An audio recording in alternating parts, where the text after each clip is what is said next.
കൂട്ടുകാരെ ഒരു ഇലയട ഉണ്ടാക്കാൻ പോവുകയാണ്. അതിന് ഇത് ശർക്കര ഇങ്ങനെ അരിഞ്ഞിട്ട് തേങ്ങ ചിരവി വെച്ചിട്ടുണ്ട്. തേങ്ങയിലേക്ക് ഇത്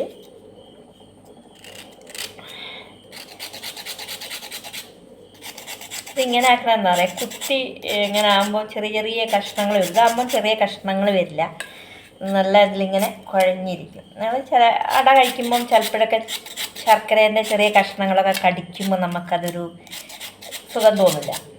അപ്പോൾ ഇത് ഞാനിങ്ങനെ കത്തി കൊണ്ട് ഇങ്ങനെ ചീകി എടുക്കുകയാണ്. അപ്പം ഇത് നന്നായിട്ട് തേങ്ങയിൽ കുഴഞ്ഞ് വരും. കുഴഞ്ഞ് വന്നിട്ട് പിന്നെ അട കഴിക്കുമ്പോൾ അതിൻ്റെ ഒരു പ്രത്യേക ടേസ്റ്റാണ്.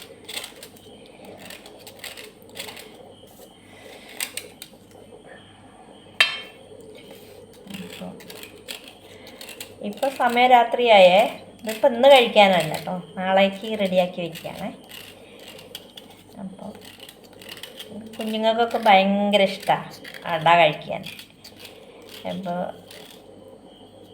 അതേപോലെ തന്നെ അരിപ്പൊടി ഇവിടെ വാട്ടി വെച്ചിട്ടുണ്ട് കേട്ടോ. ഇനി അത് കുഴച്ചെടുക്കണം.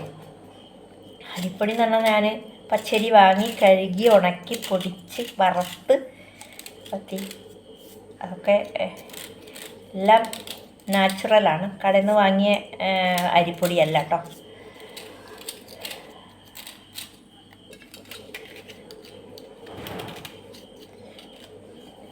അപ്പോൾ ഒരു തേങ്ങ ഞാൻ ഇതിലെടുത്തത്. ഒരു തേങ്ങ ചിരവിയിട്ടുണ്ട്. തേങ്ങ നന്നായിട്ട് വേണം. പിന്നെ നമ്മൾ എടുക്കുന്നത് എന്താണെന്ന് വെച്ചാൽ ഇതിലേക്ക് കുറച്ച് ജീരകമാണ്. എൻ്റെ മോൾക്ക് ഇഷ്ടമല്ല ജീരകം. നമുക്ക് ജീരകം ഇടുന്ന ഇഷ്ടമല്ല. പിന്നെ ഞാൻ എടുത്തെടുത്ത് ചോദിച്ചു ഇടണോ അമ്മേൻ്റെ ഇഷ്ടം അങ്ങനെയാണെങ്കിൽ ഇട്ടണം. ഞാൻ കുറച്ച് ജീരകം, എനിക്കെന്താ ജീരകം വേണം. ഇടയ്ക്ക് ഇങ്ങനെ ഒരു ജീരകം ഇങ്ങനെ കടിക്കണം. നമ്മൾ അടയെല്ലാം ഇങ്ങനെ കഴിക്കുമ്പോൾ ഇടയ്ക്കൊരു കടി വേണം.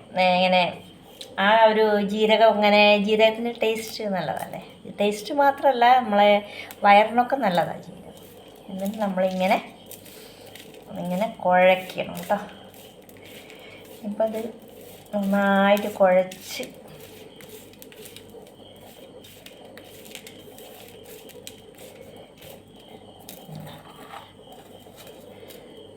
വെച്ചിട്ടുണ്ട്. ജീരകം, ചിലവർ അണ്ടിപ്പരിപ്പൊക്കെ പൊടിച്ചിടും. നല്ല ടേസ്റ്റ് അല്ലേ. അണ്ടിപ്പരിപ്പിനൊക്കെ എന്താ വില, ഭയങ്കര വിലയല്ലേ. നമുക്കതൊന്നും വാങ്ങാൻ പറ്റില്ലപ്പാ. നമ്മൾ ഉള്ളത് കൊണ്ട് ഓണം പോലെ കഴിയാന്നല്ലേ. അപ്പം ഇതവിടെ മാറ്റി വെച്ചിട്ടുണ്ട്. ഇനി നമുക്ക് അരിപ്പൊടി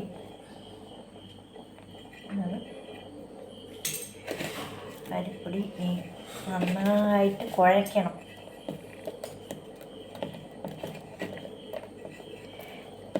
നന്നായിട്ട് കുഴയ്ക്കണം. കുഴച്ചില്ലെങ്കിൽ ഇച്ചിരി പാട് തന്നെ. അട കഴിക്കുമ്പോൾ നല്ല ടേസ്റ്റാണ്, പക്ഷെ ഉണ്ടാക്കുമ്പോൾ അതിൻ്റേതായ ഓരോ ബുദ്ധിമുട്ടുകളുണ്ട്. ഇച്ചിരി പാടാണ് അല്ലേ. പാടില്ലാതെ നമുക്ക് രുചിയോടെ ഇപ്പോൾ കടയിലൊക്കെ ഇലയുടെ ഉണ്ട് കേട്ടോ. നമുക്കിപ്പോൾ പെട്ടെന്ന് ഇലയുടെ കഴിക്കണമെന്നുണ്ടെങ്കിൽ കടയിലൊക്കെ വാങ്ങിക്കാൻ കിട്ടും. പക്ഷേ അതൊക്കെ എങ്ങനെ ഉണ്ടാക്കുന്നതൊന്നും നമുക്കറിയില്ലല്ലോ. ഇതാകുമ്പോൾ നമ്മൾ വീട്ടിൽ തന്നെ ഉണ്ടാക്കുമ്പോൾ നമുക്കത് വിശ്വസിച്ച് കഴിക്കുക അല്ലേ. അതുകൊണ്ടാണ്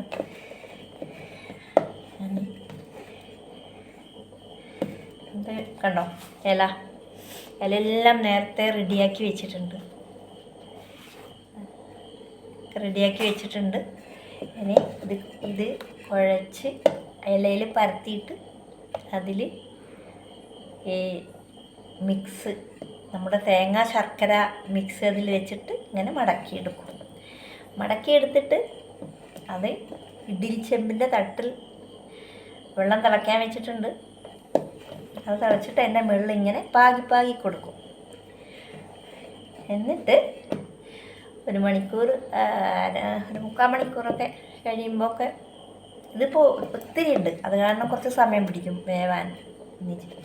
വലിയ ഇഡ്ഡലി ചെമ്പാണ്, അപ്പോൾ കുറച്ച് സമയം പിടിക്കും. എന്നിട്ടത് ഇന്ന് ഇത് കഴിക്കില്ല, ഇന്നത് വേവിച്ച് വയ്ക്കും. നാളെ രാവിലെ ഒന്നുകൂടി അത് തിളപ്പിച്ചിട്ട് ഒരൊറ്റ ആവി കയറ്റിയിട്ട്, ഒരു ചെറിയൊരു ആവി കയറ്റിയിട്ട് നാളെ രാവിലെ കട്ടൻ ചായയും ഇലയടയും ഞങ്ങൾ കഴിക്കുന്നതായിരിക്കും. ഓക്കെ, ഇപ്പോൾ ഇത്രയും. അതൊന്നും ഇപ്പോൾ നിങ്ങൾക്ക് കാണിച്ചു തരാൻ പറ്റില്ല, അതാണ്. പിന്നെ ഈ കട്ട് ചെയ്തിട്ട് വീഡിയോ എടുക്കാനൊന്നും എനിക്ക് അങ്ങനെയൊന്നും അറിയില്ല.